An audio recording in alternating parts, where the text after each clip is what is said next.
नोंथांमोना निउसाव नुबाय थाखादोंमोन कि एक्स एनडिएफबिफोरनि जेनाखि गावसा गावसि जानाय इउनाइटेड फराम अफ एक्स एनडिएफबिफोरनि माने गाहाय नेहाथारखौ बिबारनिफ्राय बोख्लायनाय मानो बोख्लायदों मानो मादों बिदि गोबां माखासे ससियेल मिडियायावहाय जालायबाय आरो बिथांमोननि गेजेराव गोरोबनाय गैया नामा खौसे गैया नामा बिथांमोना सोरनिबा बिथोनाव सोलियो नामा बेबायदि गोबां बाथ्रा ओंखारलायबाय थादोंमोन दा बेनि गेजेरावनो बै जायनाखि बिबारनिफ्राय बोख्लायग्रा मोनसे ग्रुपआ हानजाया बिथांमोना दिनै क्लियारिफिकेसन मिडियानि गेजेराव होदों जे बिथांमोना मानि थाखाय बेखौ बोख्लायखो मा दायाव मा जाहोनाव दिनै बेखौ गाहाय नेहाथारि इउनाइटेड माने फराम अफ एक्स एनडिएफबिनि गाहाय नेहाथारि बेखौ मानि थाखाय बोख्लायनो गोनां जाखो बेनि माने बाथ्राखौ लानानै बिथांमोना दिनै प्रेस मिट होदों आरो बे प्रेस मिटआव बिथांमोना मा बाथ्रा बुंखो मा बाथ्रा बुङाखै आं नोंथांमोननि गेजेराव फोरमायनानै होनो नागिरबाय बेनि उनाव आङो नोंथांमोनजों रायलायगोन नोंथांमोना गतिके बिथांमोना मानि खारनाव बोख्लायमारा दिनै बिथांमोना प्रेस मिट होदों दा प्रेस मिटआवहाय क्लियारि बाथ्राखौ बिथांमोना फोरमायनो लागोन सफै नोंथांमोना प्रेस मिटखौ नायनानै लाग्रोदो बिनि उनाव जों जा हायो नोंथांमोना डिसकासन खालामलायनोसै जे मैया थांनाय 25 तारिख मा होनो बड'लेण्ड रादाब चेनेलाव जों मोनसे खौरां नुनो मोनदों बेनो जाहैबाय जोंनि आगोलनि एनडिएफबि फराम एक्स एनडिएफबिनि मानगोनां जेनेरेल सेक्रेटारि दानसोरां नार्जारि बिथाङा मोनसे मैया प्रेस रिलिज होदों दा बिथांनि माखासे प्रेस रिलिज होनायाव माखासे गोबां कुइसन जादों बे कुइसननि गेजेराव माखासे जाहोन बिथाङा बिदों आरो बिथांखौ मानो रिसाइबल खालामनानै दिनै बिथांखौ मानो जेनेरेल सेक्रेटारिनिफ्राय एग्जिकिउटिभ मेम्बार हिसाबै मानो लाबोनाय जाखो दा बेनि सायाव बिथाङा दिनै मोनसे जोंनाव इउनाइटेड फरामाव मोनसे जाहोन बिदों दा बेखौ लानानै दिनै जोङो गोख्रोङैनो इउनाइटेड फराम एक्स एनडिएफबि हिसाबै दिनै बिथांनो जों एन्सार हरनो नागिरदों आरो बेजों लोगोसे बिथांजों थाफानाय गासैबो बारग' एनडिएफबिफोरनो जोङो मेसेज हरनो नागिरदों दा मेन गुबै बाथ्रायानो जाहैबाय जे दिनै मानगोनां दानसोरां नार्जारिया नंगौ जोंनि इउनाइटेड फराम एक्स एनडिएफबिनि गायसनजेननायनिफ्राय दाजेननायनिफ्राय जोङो ज'यैनो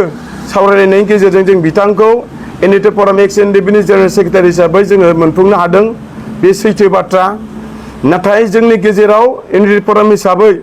जों ज'यैनो बिदिनो बोसोरसेनि गेजेरजों जोङो ज'यैनो मोजाङैनो इउनाइटेड फरामखौ दैदेनलांदोंमोन नाथाय दिनै एसे गाबोन एसे मानगोनां दानसोरां बिथाङा जोंनि इउनाइटेड फरामनि माखासे मा होनो रुल्स प्रिन्सिपालफोरखौ दिनैहाय रुल ब्रेक खालामनानै बिथाङा गावनो दिनै एसे गाबोन एसे जोंनि इउनाइटेड फरामखौ एरायनानै गावनि हारसिंनो साननाय हनायखौ माखासे पुरन खालामनो थाखाय दिनै बिथाङा हारसिंनो जोंनि मोनसेबो इनफरमेसन गैयालासेनो दिनै बिथाङा किसु खामानिखौ मावबोबाय थानायनि थाखाय दिनै जों बिथांखौहाय बार बार लेंहरसेयावबो बार बार खावलायसेयावबो दिनै जों बिथांखौ मोनैनि थाखाय जोङो बिथांखौहाय थांनाय 22 तारिख सेप्तेम्बर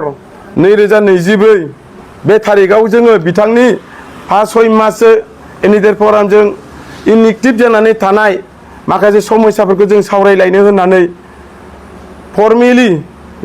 मानि थाखाय थादों बेखौहाय जोङो खुगाजों जों रायलायालासे मबाइलजों जों रायलायालासेनो मेसेजनि गेजेरजों रायलायालासेनो जोङो मोनसे इउनाइटेड फराम एक्स एनडिएफबिनिफ्रायनो जोङो बिथांनि सिस्टेमेटिकलि जोङो नोंथांनि समस्याखौ लानानै बा नोंथाङा दिनै मा बुस्थु जादों बेखौ रायलाय होननानै जों सेन्ट्रेलनिफ्राय सावरायलायनायनि गेजेरजों बिथांनो जों मोनसे लाइजामनि गेजेरजों जों खावलायहरदों बे खावलायहरनाय तारिखआ जाहैबाय डेटआ जाहैबाय 22 तारिख सेप्तेम्बर 2024 जोङो जि जायगा जानो गोनां मिटिं बे जाहैबाय क'क्राझार जिल्लानि सिङाव थानाय सेरफांगुरिनि दैजिरि रेस्टुरेन्टआवनो जोङो बिथांखौ लेंहरदोंमोन नाथाय बिथाङा ओइदिनखालि थाङैनि थाखाय जोङो नेक्स्ट दिनखालि जोङो किसुमान डिसिसन लानो गोनां जादों जे बिथाङा दिनै मानो फैदिया दिनै बिथाङा दिनै इउनाइटेड फराम एक्स एनडिएफबिनि सासे जेनेरेल सेक्रेटारि हिसाबै बिथाङा दिनै मानो बाहागो लादिया बेवहाय मा षड़यन्त्र दङ दिनै बेफोरबायदि बुस्थुखौ जोङो सिन्था खालामनायनि गेजेरजों बिथाङा जोंखौ रेसपन्ड होखाला जों साननानै आरो सिगांनिफ्रायनो माखासे बेले बेजे फिसा फिसौ खामानिखौ बिथाङा इन्टारनेटनि मावबोनायनि गेजेरजों दिनै जों सिन्था खालामनानै जोङो बिथांखौ दाख्लैहाय 24 तारिख खालि जोंनि चिरां डिस्ट्रिक्टनि जिल्लानि सिङाव थानाय बड'लेण्ड गेस्ट हाउसावनो इउनाइटेड फराम एक्स एनडिएफबिआ मोनसे एग्जिकिउटिभ मिरुनि सावरायनायनि गेजेरजों जोङो बिथांखौ जोङो मोनसे सावरायनायनि थि लाबोनायनि गेजेरजों जोङो बिथांखौ बोख्लायनाय रिसाबल खालामनायनि गेजेरजों सावरायलायनायनि गेजेरजों जों बिथांखौ रिसाबल खालामदों बिनिफ्राय जोंनि इउनाइटेड फराम एक्स एनडिएफबिनि दानि माखासे समयसाखौ लानानै मावनायाव जोंहा राइटिं पेडआव दिनै दानस्रां नार्जारिनि नाम दङ जे जायगायाव बिथाङा दिनै नामाव थादों राइटिं पेडआव नाथाय दिनै जों जे एक्टिभ गैया जोंहा माखासे खामानि मावनायाव उसुबिदा जानायनि थाखाय जों दिनै बिथांखौहाय जोंनि फर्मेलि अफिसियेलि लाइजाम हरनानै लेंहरसो फैयैनि थाखाय जों बिथांखौ मा होनो 24 तारिख सेप्तेम्बरनि नैबे मासनि साननैसोल' जादों बिथांखौ जोङो मोनैनि थाखाय जोङो बिथांखौ रिसाबल खालामनानै बिथांखौ जों मा खालामदों जेनेरेल सेक्रेटारिनिफ्राय जोङो बिथांखौ एग्जिकिउटिभ मेम्बार जों दोनदों बिनि अखानायै बिथाङा जोंनि जिखिनि रिसाबल खालामनायनि मेसेजखौ जेला मोनो अब्ला दिनै बिथाङा मैया जोंनो होबाय जे आंखौ उइदाउट इनफरमेसन जेबो मोनसे रेसपन्सिबिलिटि गैया जेबो मोनसे जाहोन गैया जेबो मोनसे रिजन गैयालासेनो दिनै बिथाङा दिनै आंखौ मा होनो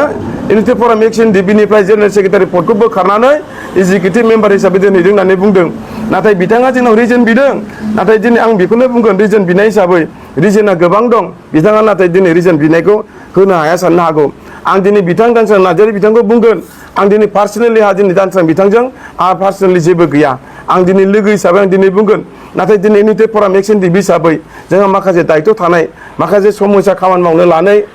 दायित्व थानाय हिसाबै किसु खामानि अफिसियेलि खामानियाव उसुबिदा जानायनि थाखायसो दिनै जों उपाय गैया बेखौ जों अफिसियेल हिसाबै जों रिसाबल खालामनानै मावनो गोनां जादों बेनिखायनो आं दिनै बुंगोन बिथाङा रिजन बिदों दिनै बिथाङा जोंनि जिखिनि इउनाइटेड फरामनि जिखिनि मावनो गोनां खामानियाव बिथाङा दिनै एसे गाबोन एसे दिनै भुल मावदों आं बेखौनो कुइसन खालामगोन दिनै दानस्रां नार्जारि नोंथांनिसिम जे नोंथाङा इउनाइटेड फराम एक्स एनडिएफबिनि जेनेरेल सेक्रेटारि हिसाबै इउनाइटेड फराम एक्स एनडिएफबिनि जेनेरेल सेक्रेटारि हिसाबै जोंनि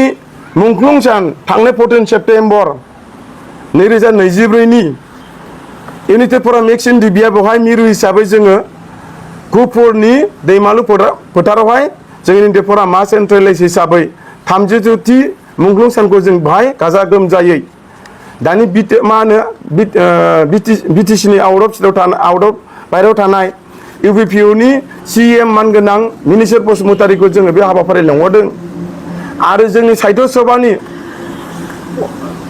बर' थुनलाइ आफाद साहित्य सभानि लोगो आफादगिरि प्रसान्त बर' सारमोनखौ जों लेंहरदों बिदिनो गोबां मोजां मोजां आलासिखौ जों लेंहरदों बाव सेन्ट्रेल हिसाबै जों खुंदों नाथाय जोंनि जेनेरेल सेक्रेटारि मानगोनां दानस्रां नार्जारि बिथाङा गावखौ जेनेरेल सेक्रेटारि होननानै दिनै डिमान्ड खालामदों नाथाय जेनेरेल सेक्रेटारि हिसाबै जुदि बिथाङा डिमान्ड खालामनो हादोंब्ला जोंनि इउनाइटेड फराम एक्स एनडिएफबिनि 32थि मुंख्लं खुंनायाव नोंथाङा बबे जायगायाव दिनै बाहागो लाया बे मोनसे कुइसन नोंथाङा जुदि सानदोंब्ला बुजिदोंब्ला नोंथाङा बिनि एन्सारखौ हो जुदि इउनाइटेड फराम एक्स एनडिएफबिनि नोंथाङा जेनेरेल सेक्रेटारिब्ला बे गुफुरनि मार्टेस मुंख्लं सानावहाय 32थि मुंख्लं सानाव मानो बाहागो लानो हायाखै बे नोंथांनाव मोनसे कुइसन आरो दिनै बेल' नङा बिथाङा दिनै जोंखौ एरायनानै गोबां खामानि मावदों थिग बेबादिनो इउनाइटेड फरामनि